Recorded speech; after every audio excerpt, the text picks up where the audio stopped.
मम्मियां अपने बेटों को राजा बेटा मानती हैं। सिबलिंग्स की लड़ाई में सिर्फ बहन को डांट पड़ती है। बेटा दिन में रात में कभी भी बाहर जाए कोई दिक्कत नहीं है, पर लड़कियां तो सिर्फ स्कूल कॉलेज जाएंगी या पूरा दिन बस घर में रहेगी।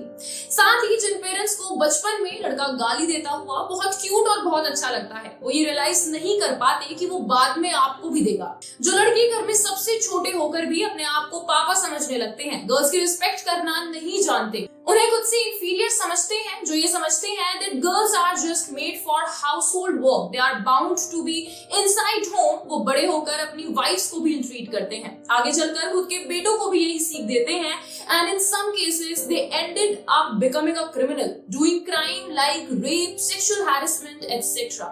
So I request all the parents to raise up their boy child with cautions. नमस्कार दोस्तों, एक्चुअली रिसर्च हमें बताती है कि मैस्कुलिनिटी क्रिमिनलिटी से इंटरकनेक्टेड है।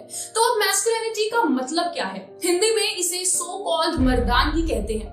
आपने बहुत बार लोगों को बोलते हुए सुना होगा that be a man, don't cry, don't react like a woman, be strong enough. Research के टाइम पर मैंने 4 टाइप्स ऑफ मैस्कुलिनिटी के बारे में पढ़ा है। सबसे पहला टाइप है हेगमोनिक मैस्कुलिनिटी। ये टर्म हमारी पेट्रियार्कल सोसाइटी में पावर के टर्म्स में सबसे ऊपर है। मतलब यहाँ सोसाइटी को मेन डोमिनेट कर रहे हैं और वो इस हायरार्की में सबसे ज्यादा पावरफुल है। हेगमोनिक मैस्कुलिनिटी में मेंस को सबसे स्ट्रॉन्ग समझा जाता है, साथ ही इस सोसाइटी में सबसे ज्यादा रिसोर्सेज भी मेंस के पास है। इस टाइप ऑफ मैस्कुलिनिटी में मेंस ज्यादा फाइनेंशियल सिक्योर और सोशली इन्वॉल्व होते हैं। इस मैस्कुलिनिटी के कुछ ट्रेट्स हैं, जैसे aggression, toughness, domination on women. इसके बाद दूसरा टाइप है कॉम्प्लिसिट मैस्कुलिनिटी और हायरार्की में इनकी पोजीशन सेकंड नंबर पर है। इस मैस्कुलिनिटी में मेंस खुद को सबसे ज्यादा पावरफुल और डोमिनेंट नहीं मानते, वो वुमेन को खुद से ऊपर या नीचे नहीं मानते। They believe in equality. In fact men's with complicit masculinity helps their wifes और पार्टनर्स इन हाउसहोल्ड वर्क। फिर तीसरा टाइप है सबऑर्डिनेटेड मैस्कुलिनिटी, जिसकी पोजीशन हायरार्की में कॉम्प्लिसिट मैस्कुलिनिटी के बाद आती है। यहाँ वुमेन होते हैं जो खुद को बाकी मेल्स से इंफीरियर समझते हैं। For example gay mails.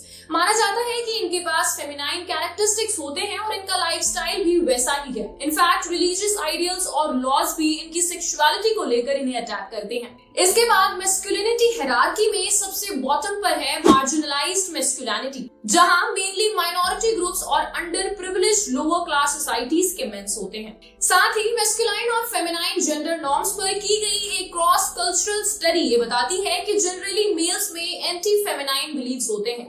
They feel dominance over women and autonomy too. साथ ही ये जो बिलीफ है दैट मेल्स को फीमेल्स की तरह बिहेव नहीं करना चाहिए। They are meant to be more tougher, more smarter and the superior. लेकिन दिक्कत अब आती है जब एक मैन अपने जेंडर नॉर्म्स को फुलफिल नहीं कर पाता। He feels less than a man. वो एक मैस्कुलिनिटी डेफिसिट फील करता है और फिर उस डेफिसिट को फुलफिल करने के लिए वो क्राइम करना शुरू कर देता है, ये सोच के कि it's a method to increase his masculinity. अब नेक्स्ट पॉइंट ये है कि कैसे पेरेंट्स अपने बेटों को ओवर ट्रीट करके उन्हें इस सोसाइटी के लिए डेंजर बना रहे हैं, जो आगे चलकर एक क्रिमिनल भी बन सकते हैं।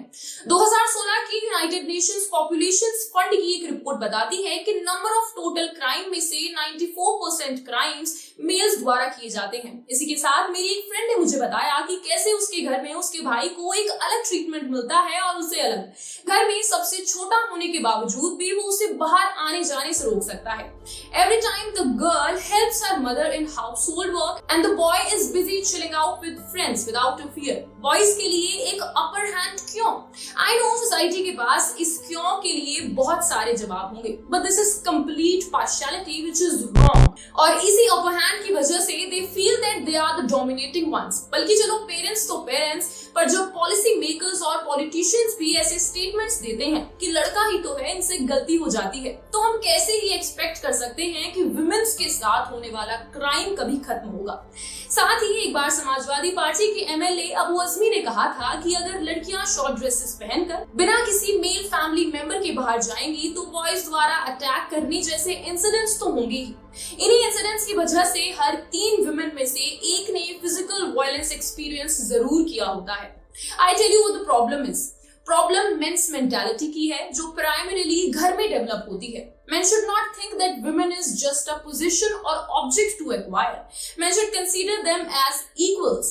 अल्टीमेटली डॉटर्स को छुपा के घर में रखने से सेक्सुअल असॉल्ट जैसी प्रॉब्लम सॉल्व नहीं होंगी, मगर बेटों को अच्छी परवरिश देकर जरूर हो सकती है। अब बात करते हैं 3 सॉल्यूशंस की। सबसे पहला है equality. Teach your kids that men and women are equal. कोई किसी से छोटा बड़ा, ज्यादा ताकतवर या कम ताकतवर नहीं है। दे आर इक्वल एंड दोनों के पास अपनी खुद की प्रॉब्लम्स हैं। दूसरा सॉल्यूशन है respect. We should teach our sons, brothers or daughters to respect the opposite gender. इसका मतलब ये नहीं है कि हमें एक दूसरे की हर बात माननी है। All of us are having different opinions and it's okay to have। तीसरा सॉल्यूशन है मेल्स को ये समझाना कि फीमेल्स पर फिजिकल वायलेंस करना गलत है। Just because they have more muscle power doesn't mean that they have any right to beat them। That's all। धन्यवाद। जय हिंद।